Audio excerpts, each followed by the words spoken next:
Hey guys, it's your girl Amps, and I'm back with another episode of According to Amps. I'm a little bit under the weather today. As you can see, I'm reporting live from my bed.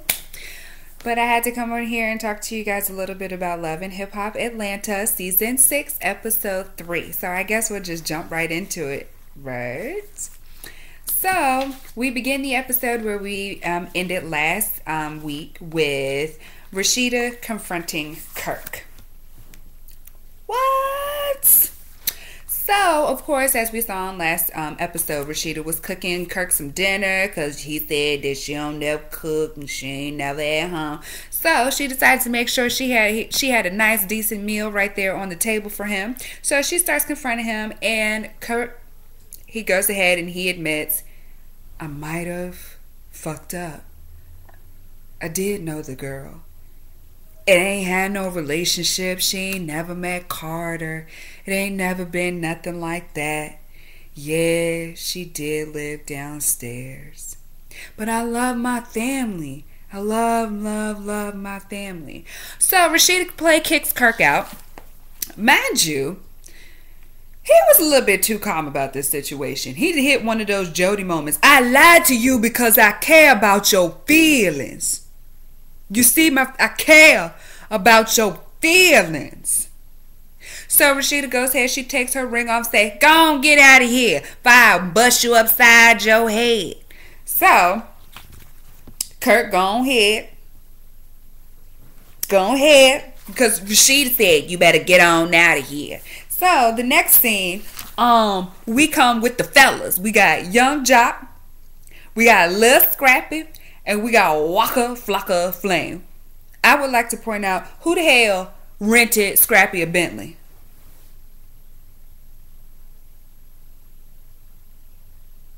I mean, I'm not trying to hate on Scrappy or nothing like that because I really loved his music. But let's be for real. Ain't none of them songs garnered him the fact to get no Bentley. Not 10 years later, I tell you that much. So you go ahead, stop playing them games, Scrappy. With your my hairdo don't fit on my head. So, they decided to all meet up because they're going to get their car washed. And they want to talk about their female drama. So, we got Jock, who is running around with Carly Red. There's an apology bet going on. Somebody please fill me in on the bet because I don't know what the hell going on. But if he loses, he got to pose naked for her sex book. So, then we got Scrappy. Him and Bambi still on the outs.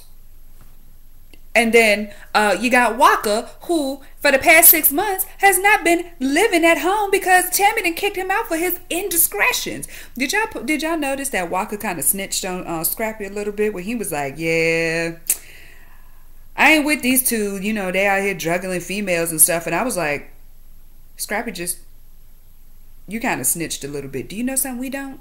Because you snitched a little bit. But anyways, they out there getting their car washed, commiserating about their family. Waka missed his family. Waka misses his family, and he got a plan. He gonna get Tammy back. We're gonna catch up on that later. So then we cut to Tommie. She decides that she needs friends that don't go to jail every other week. So her and Tammy thought that they would be a good match, or Mona thought that they would be a good match to go ahead and meet up. So Tammy says that we may have judged Tommie wrong. She like her, and she's funny. And she a little crazy. But Tammy a little crazy too. Don't sleep on Tammy because Tammy's a little ratchet. Let's peep game. Tammy's a little ratchet, but so that's fine.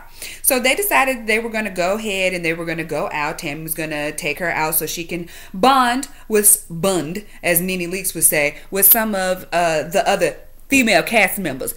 So we check into where we're going, and it's a fashion show that Arian is hosting. Maybe she's going to drop some more music. I doubt it. And we got Jessica Big Ass Dime walking the stage with her Barbie wig. And then we also have Carly Red in attendance, and we also have Mimi there in attendance. So, of course, Tammy and Tommie sit down. Tammy goes, I'm sorry, I didn't know that all of these people that you had an issue with were going to be here, but hopefully it works out okay. Come on, girl, it's fine. So, Tommie and Dime squash beef. Apparently, they had a falling out last year, which really wasn't that relevant because I forgot that they weren't even cool. Had a little falling out last year about Joseline and her lack of friendship And Tommie had to learn on her own that Joseline ain't nobody's friend. So she buried the hatchet with Jessica Dime, and Dime was like, that's fine. Joseline ain't nobody friend, but I'm glad that she got some sense about her. So then we cut to Tommie trying to make nice with Carly Red, who she still feels a little way about, because we remember last year when Carly Red decided that she wanted to jump on Scrap De Leon with the split ends. So Tommie's still a little bit mad about that, because the nigga with the bad acne that ended up going to jail and still smashed Carly Red while she was supposed to be in a relationship with you, yeah, you still mad at her. So she gives her a nice big old bear hug, like she picked her up off her feet and shook her around a little bit. And they, as quickly as the beef ended, it reignited again. It reignited again. And I was like, where did this come from? They were showing little digs at each other. Showing little digs at each other. And Carly Red said, if Tommie was doing what she was supposed to be doing, was Scrap De Leon with the split ends, the one that went to prison, dated you while he was dating Tommie, and you know damn well, Carly Red, that you would get beat up by Tommie, so you better keep your distance. So they were throwing little pop shots at each other, and they don't like each other again. So Carly Red, she goes ahead and she cuts through the tension with butter and mess. So she goes, y'all, I need to tell y'all something. Can I just talk to you and you? So she only wanted to talk to Tammy, Mimi, and who else was that she wanted to talk to? I don't know. She wanted to talk to somebody else about Rashida's mess. It's so funny that Rashida and Kirk are the storyline to be kept up with, because everybody seems to be dipping their little sticks in the fondue. So Carly Red was like, let me tell y'all everything that I know about this situation.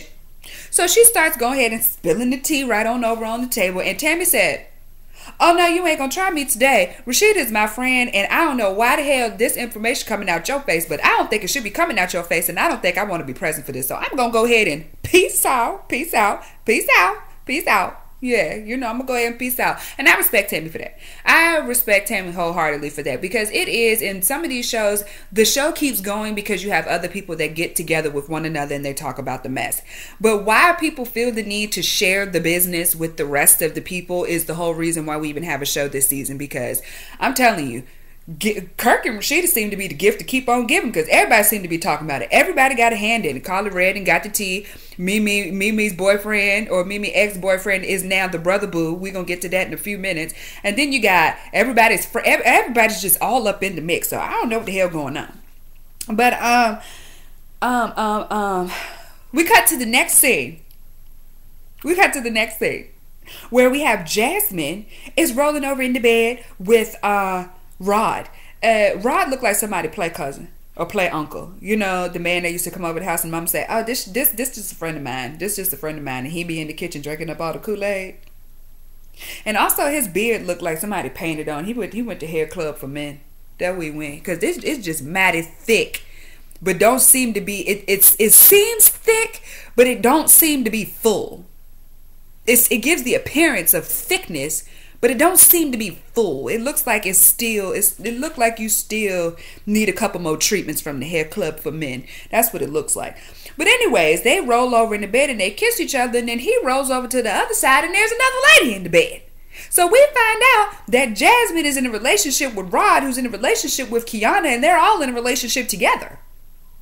What the fuck? Anyways, so the way that they got together is Rod was with Keanna, then he started cheating with Jasmine. And then they all found out about each other, and they was like, well, let's just all do it together. It's fine, right? It's fine. Let's just all do it together, because it's easier that way. You don't have all that mess. You don't have to worry about cell phone bills and stuff. We'll just all do it together. It's fine. So then we find out further that when Rod went to jail, the ladies part company, but they still ended up fucking Kurt. And Jasmine had a baby with Kurt, but they didn't know that the other one was messing around with Kurt. This is nasty. This is fucking nasty. This is nasty. And so they all talking about the situation in their breakfast nook. They're all sitting there talking like they're just, you know, because they're all in a relationship together. And he's sitting across from his two women that he got two of the same outfit. And he's just discussing the situation where they're like, he's married and both of y'all slept with them. Rashida, can we say divorce, divorce? Like, can we just say that? Can we just say that in our cha-cha slide boy? Divorce, divorce. That's what we need to be doing. That's what we need to be doing. And so they start talking about Mimi, how Mimi got into it, because I was still befuddled about the fact that you got a sister-wife situation that's actually going on and two women are okay with it. But y'all average anyway. But anyways, so he said, you know what, Mimi been really running her lips about me, so I think that it's time to sit down and talk to the bitch, according to what Jasmine says. So in the next scene, we got Stevie J meeting up with Mimi. Mimi's coming over to the house, and apparently she says she doesn't like to bring up the situation with the baby, but the second sentence out of her mouth was, you have a teenager and a new baby that's going to be living here? Oh, Jesus. And so then they go ahead and they start spilling more Rashida and Kirk's tea, saying, you need to tell your friend that he needs to get a DNA test, because there's a girl running around here saying that she got a baby, and guess who's in on it? Scambo. That's a good one. That was a good name. Scambo. Rod, her ex-boyfriend. He's like, I think I need to sit down with him. Yes. And then we start talking about Bonnie Bella. That's the baby name. Yeah, Bonnie Bella. Yeah.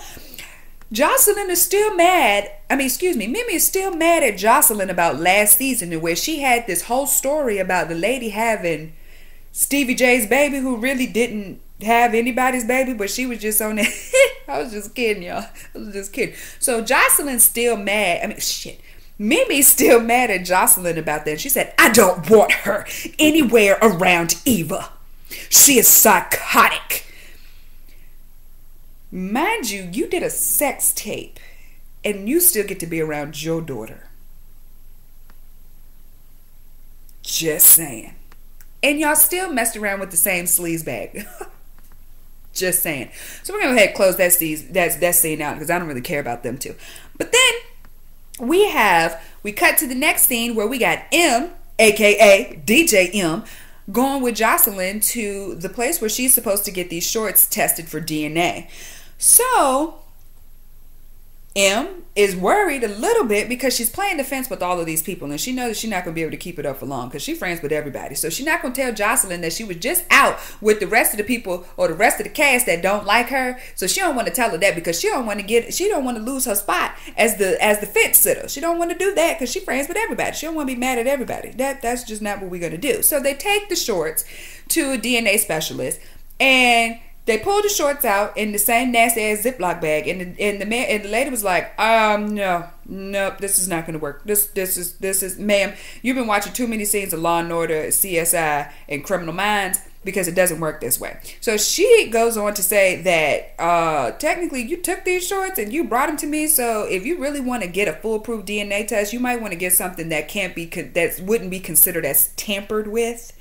As you brought these shorts in here in a Ziploc bag, which I probably can't test anything off of it because you done suffocated all the DNA, because Ziploc bags are not good for DNA. The more you know.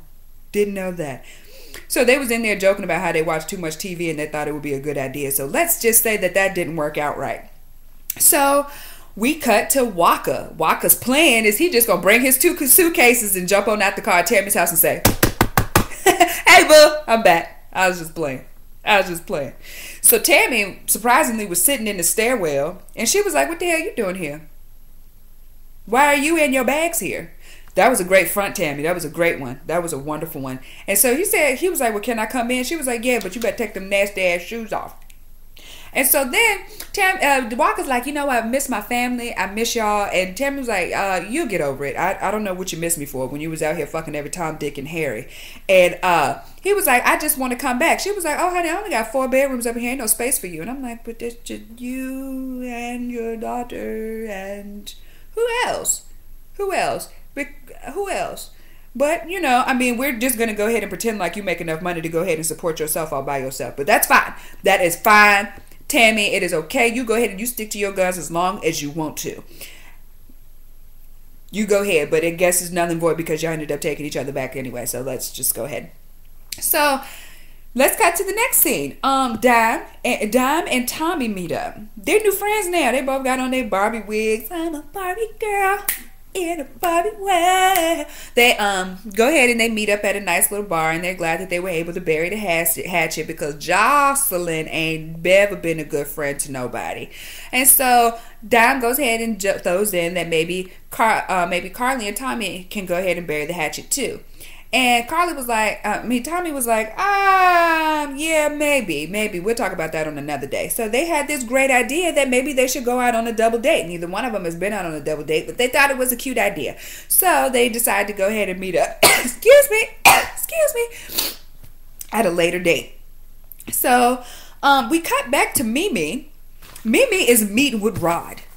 M, aka DJ M, then took and shut down her bar so Mimi can have her impromptu meeting with Scambo, aka Rod. So we go in there. Rod shows up. Mimi's already there, kind of explaining a little bit of this backstory to M. So Rod walks in, and M says, thought you'd be taller, but hey, read. So he sat down. And so Mimi and Rod go back and forth a little bit about each other's faults. Basically, he throws a little porn thing out there, and Mimi is confronting him about the faults in their relationship. And then they go, you know what, that's neither here nor there. What we really need to be talking about is Kirk and Rashida. See, look at that, just a gift that keeps on giving. So they decided that they was going to go ahead and keep on talking about this. And so Rod was like, you know what? You don't need to hear it from me. You need to hear it from my sister wives. They outside in the car right now with the radio coming. Let me go ahead and shoot them a text message so they can go ahead and walk in here together so they can come on tell you about somebody else's business that you really don't need to be involved in. But that's fine. So then the sister wives come in, think one and think two. They're going to sit down. And they'd start discussing the situation. And DJ M was like, wait a minute. Y'all is some bops. Y'all some trash bops. Shout out to Remy Ma. Y'all some trash bops. Because y'all sitting here, y'all telling this story. Y'all don't realize that kids are involved. And somebody's family is about to get messed up. And so Jasmine was like, and what about my kid? And all this other stuff. And M was like, well, you look like you kind of get around. So I don't really know what you're trying to get out of this. And I said, read. M. Good God. She threw him at the one-liners, called her sweetheart. And that's when you know you done got in somebody's skin. And when you call them sweetheart and they say, don't call me sweetheart. M was like, child, it ain't that deep. It ain't. And while you sitting there being smart in my chairs, you can go ahead and raise your flat ass on out my chairs and get the hell on out my bar. I said, M is a little bit of a force to be reckoned with. Y'all better stop playing with DJ M. She said, I shut down my bar for y'all. For what? What? You gonna sit here and talk trash to me? I gotta be making money. Be gone. That was funny. That was funny as hell. M said, I'm not having it with you on your trash bottomness. You can take that shit and get the fuck on out my bar. And now you know that Scambo, aka Rod, was mad because you better not talk about the sister wives like this. He gonna look back and say, that's why your bar is terrible. That's it. And she was like, yeah, that's all right with your chihuahua fur. I said, read. DJ M, let me hear you spit some tunes, girl.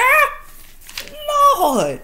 So then we cut to a very, very, very, very, very touching scene between Tammy and Rashida.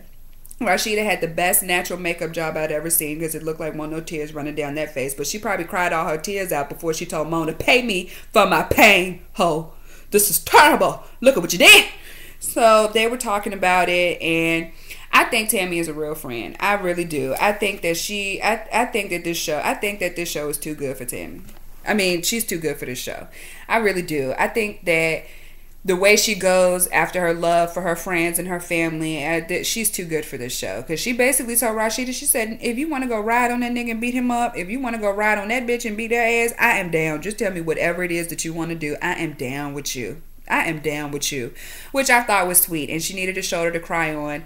Actually, the first somebody that we've come across that's like, you know what, I'm not going to keep on dragging this mess on and keep involving myself in a situation that has nothing to do with me. I'm just going to be your ear, and I'm not going to keep on letting mess go. And I think that Tammy handled that pretty well, just to be a friend to say, I'm not going to listen to this. If she wanted me to know, she'll tell me. And when she does get ready to tell me, I'm going to be a friend to her, and I'm not going to be sitting here laughing and spreading her business around, which none of us really know anything about. So that's something that I really appreciated about Tammy, even though, I mean, we all know what the outcome of all of this situation gonna be, because she's still gonna be with Kirk. So I mean, that's fine.